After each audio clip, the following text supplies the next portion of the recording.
नमस्कार। हिंदी स्टैक में आपका फिर से स्वागत है। आज हम बालकृष्ण भट्ट जी के निबंध आत्मत्याग को पढ़ेंगे। अगर आप बालकृष्ण भट्ट जी के विषय में अधिक नहीं जानते हो तो हम जानकारी के लिए बता दें कि पंडित बालकृष्ण भट्ट जी भारतेंदु मंडल के प्रतिनिधि रचनाकार थे। भारतेंदु योग के निबंधकारों में उनका स्थान सर्वोपरि है। नाटक, उपन्यास, निबंध, पुस्तक समीक्षा, पत्रकारिता, इन सभी क्षेत्रों में उनका योगदान सराहनीय है। उन्होंने सन 1877 ईस्वी में हिंदी वर्धिनी सभा की ओर से हिंदी प्रदीप नामक पत्रिका का संपादन किया था। उस दौर में अनेक प्रकार की कठिनाई झेलते हुए भी वे इस पत्र का संपादन लगातार 33 वर्ष तक करते रहे। उन्होंने इस पत्र में स्वलिखित लगभग 300 निबंधों को प्रकाशित किया था।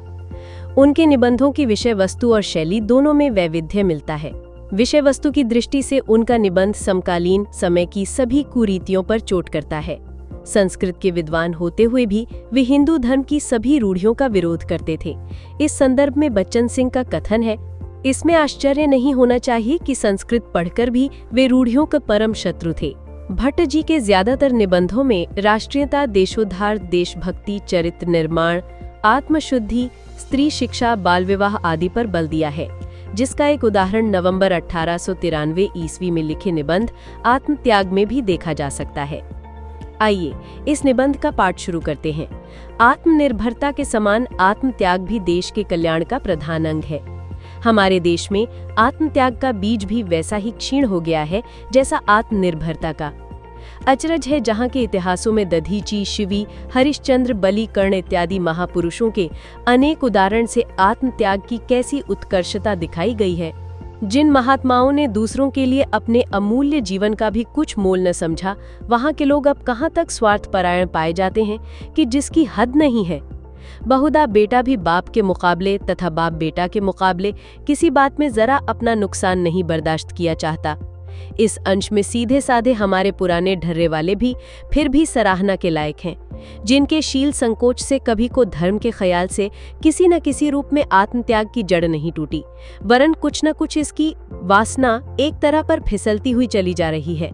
नई तालीम तो आत्मत्याग के लिए मूलोच्छेदी कुठार हुआ चाहे जो इसके बानी मुबानी हैं, उनमें जब यहाँ तक स्वार्थ पड़ता है कि स्वार्थ के पीछे अंधे दया, सहानुभूति और न्याय को बहुत कम आदर है, हमारे नस नस का रस निकाले लेते हैं, तो उनकी दी हुई तालीम में आत्मत्याग का वो गुंज कहाँ से आ सकता है जिसके उदय होने से अपनापन का नीचा ख्याल या तो जाता ही रहता है या ये इस हद के कोई रही नहीं जाता।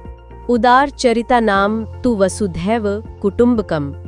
हम लोग जो इस समय सब भांति क्षीण हो गए हैं, इसलिए क्षीणा नरा निष्करुणा भवंती, इस वाक्य के अनुसार हम में आत्मत्याग की वासना बहुत कम हो गई है, किंतु वहाँ और के मुकाबले खुदगर्जी की अलबत्ता बेहद दखल है। आपस में आत्मत्याग और सहानुभूति ज्यों की त्यों है। लंका शायर वालों की बड़ी हानि के ख्याल से कई के माल पर इम्पोर्ट ड्यूटी का न लगना गवर्नमेंट की हाल की कार्यवाही इस बात की गवाही है।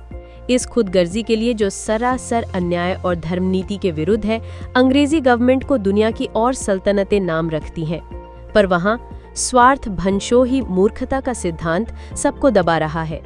हमारे यहाँ नई तालीम ने कुछ निराला ही रंग दिखलाया। जबान से कही आत्मत्याग, सेल्फ सैक्रिफाइस दिन भर चिल्लाया करें, काम पड़ने पर एक दूसरे के लिए छुरी तेज किए ताका करते हैं। पुराने क्रम वाले धर्म और ईश्वर के भय से बहुत से अनुचित कामों से अपने को बचाते हैं। यहाँ सो भी नहीं है, क्योंकि तालीम पाकर जो ईश्वर में श्रद्धा और धर्म की ओर झुकावट हुई तो समझना चाहिए उसे पूरी तालीम नहीं दी गई। समाज के बंधन से छुटकारा, स्वच्छंद आचार, बेरोक टोक स्वच्छंद आहार विहार इत्यादि कई एक बातें नई तालीम के सूत्र हैं। आर्य समाज, ब्रह्म समाज आदि भिन्न भिन्न समाजों में जो ये कपटी घुसा करते हैं और उन समाजों के बड़े पक्षपाती हैं, सो इसीलिए कि ये समाज उनकी आत्म सुखरत होने के लिए ढाल का काम दे रही है। यद्यपि इन समाजों के प्रवर्तक महापुरुष आत्मत्याग के नमूना हो गए हैं, उनका कभी ये प्रयोजन नहीं था कि केवल आत्म सुखेच्छा और समाज बंधन से छुटकारा पाने के लिए तथा यत् किंचित बचे बचाए आत्मत्याग के उसूलों को तहस नहस करने के लिए उनके समाज में लोग दाखिल हों। अस्तु, हमारे दिन अभी अच्छे नहीं हैं। दैव हमसे प्रतिकूल है। जो कुछ पाप हिंदू जाति से बन पड़ा है और बराबर बनता जाता है, जब तक उसका भरपूर मार्जन न हो लेगा, तब तक जो कुछ उपाय भी इस बिगड़ी कौम के बनाने का किया जाएगा, उसका उल्टा ही फल होगा। जब कभी हमारे सुदिन आवेंगे, आत्मत्याग, आत्मगौरव, आत्मनिर्भरता आदि श्रेष्ठ गुण सभी यहाँ आबसेरा करने लगेंगे।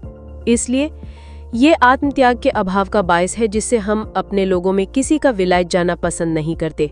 आत्मत्याग मन में जगह किए हो तो कभी संभव है कि हम वहाँ के आमोद प्रमोद में फंस बिगड़कर वहाँ से लौटें और वहाँ से आए अपने देशी भाइयों को जानवर समझ उनसे घिन करने लग जाएं। सच तो यूं है कि यदि आत्मत्याग के सिद्धांत पर हम दृढ़ हों तो विलायत जाने की आवश्यकता ही क्या रहे।